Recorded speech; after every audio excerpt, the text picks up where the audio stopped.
I believe that Representatives Bass and Lee have now joined us. Um, would you both like to come up and maybe say a few words?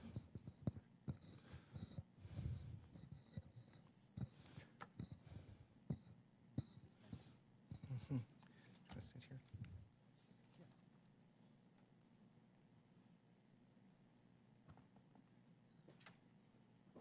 Okay. How are you? Good to see you. Sorry, I'm just running in at the last minute at the tail end. But anyway, to me, it's just very exciting that we could even sit here and have this conversation, isn't it? I mean, just a world of difference from just a year ago. I'm actually, I feel, and again, I miss the information that you guys have talked about so far, but I feel very positive about us being able to do this. And it almost seems as though there's a little roadblock that is not necessary. And I am finding that in general about the change in our policy, which means that the change in our policy has happened at the administration level, but that doesn't necessarily mean it filters down to all the various agencies. And Representative Lee and I talked to the treasurer, Jack Lew, Secretary of Treasury, just a few weeks ago, and I've spoken to several representatives from the Treasury. Is there anybody here from Treasury? There doesn't seem to be a real awareness of this. Well, the good side of that is that it wasn't like a knee-jerk negative reaction. So to me, I think it really just is going to take our continual pressure and raising awareness to get them over the finish line. But that's a long difference from where we were a year ago in even thinking about this. So I'm actually very hopeful about it.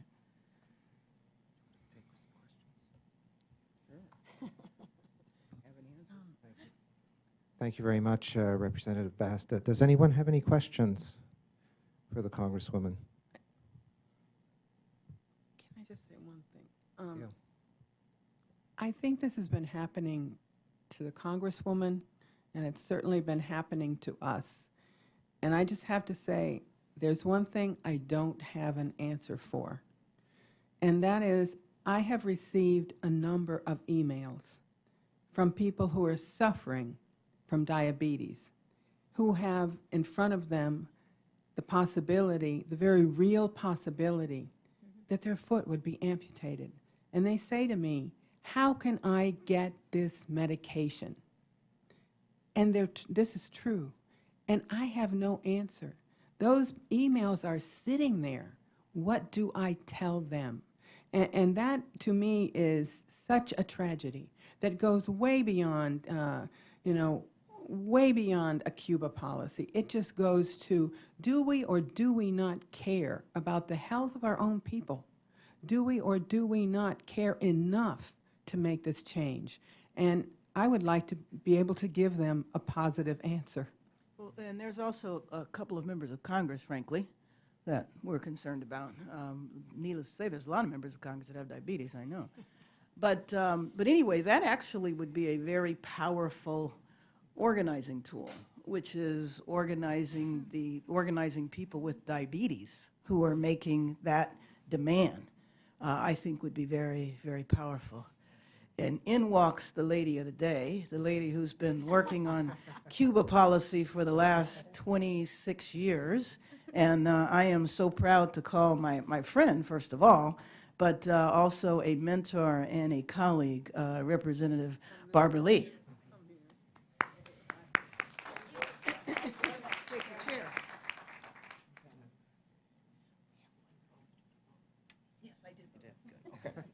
Gotta look out for each other.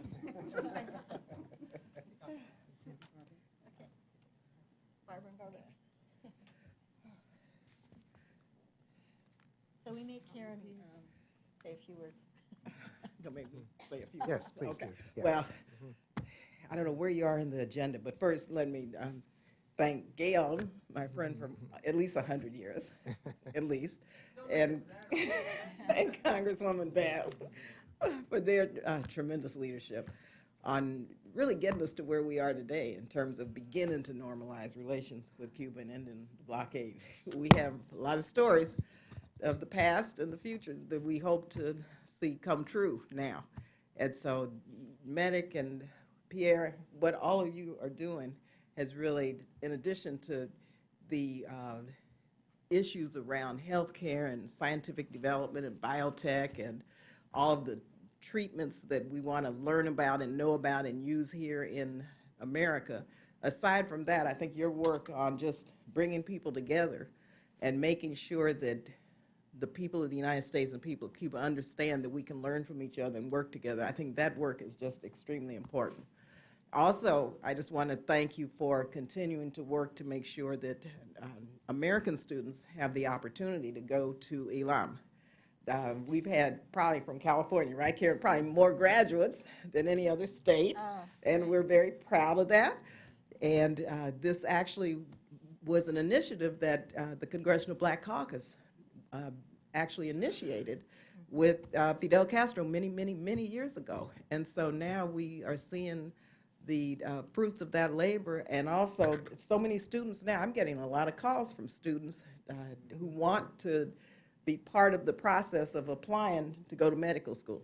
And so what you have done in terms of ensuring that young people have the opportunity to get this phenomenal medical education that they could never get here because of all of the reasons we know, that's just been remarkable, and I just want to congratulate you and thank you, and just know we'll have more students coming. And in closing, MEDICC, of course, I don't know, Karen, did you mention how MEDICC is based in my district in Oakland? Well, I guess I have to say that. I didn't. But MEDICC is based in Oakland, California, in what I consider, and Karen knows things her district is, and I think mine is the most enlightened and progressive district in the country. And so we work together on so many issues, but I'm really proud of the fact and that MEDICC is here. we're very proud to be in your district, and also a special note of thanks to both you and Representative Bass. Whenever we run into a problem, and recently all of our ELAM students ran into a problem because the Treasury Department was imposing a new license that had to do with the ability of these students to take their tests or to apply for residencies in the U.S. And I made phone calls to our two representatives here, and I think within about a week the problem was solved. So thank you so much for that and for all the help you've given us in so many ways. And I'd also like to introduce you, by the way, to Dr. Tatiana Guerrero, who's an ELAM grad. Yeah. I wanted to thank you for all the work that you have done to help us through. And actually, that is another point that I wanted to make, just to piggyback off of what we can learn from the Cubans and what they can learn from us. As just one of the, I think, 14 or 15 members of the third class of Americans to graduate from the Latin American School of Medicine, we were pioneers, so to speak, and didn't really know where our 6 years of medical education was going to take us in the end. Other than getting a medical degree, we didn't know exactly how we would integrate back into our own communities, which was the entire reason we were there, right?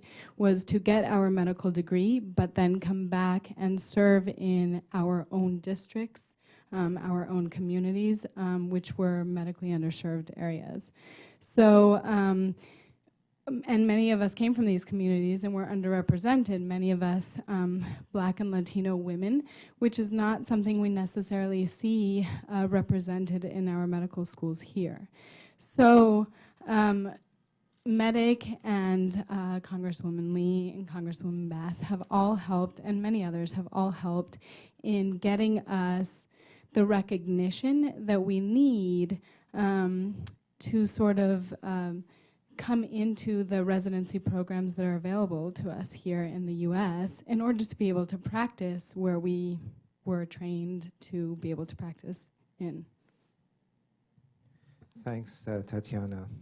Question? Yes, I have one question. I noticed in the packet there's a commentary by Senator Frist about cooperation between the United States and Cuba. Can you talk some about sort of the bipartisan nature of this, where it seems, at least according to this, there's some Republican and Democratic interest in having a common plan? Yes, of course. I'm glad you asked that question. Senator Frist, in fact, has been several times to Cuba and has written just recently 2 or 3 important pieces on the health system in Cuba. Look, this is a bipartisan issue. It's about health. Whatever differences there may be, there are, and those differences exist on both sides of the aisle. But for anyone looking at this with an open mind, Cuba is an interesting place. Is an interesting place to look at in terms of a healthcare model, in terms of healthcare products and medications, and there really is. I think this event indicates that there really is an opportunity to work together and move this forward. Thank you. Yeah.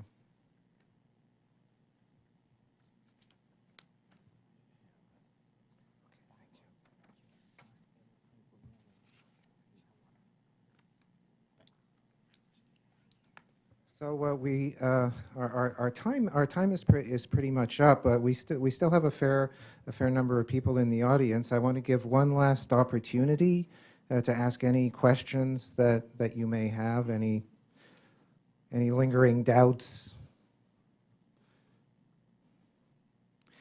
Okay, well, thank you so much to our representatives, to our panelists, to our friends from Burness. For coming, and please feel free to, you have our MEDICC's information in your packets. Feel free to call or email us with any questions you might have, any additional information you might want, and we'll be happy to respond. Thank you all very much for coming.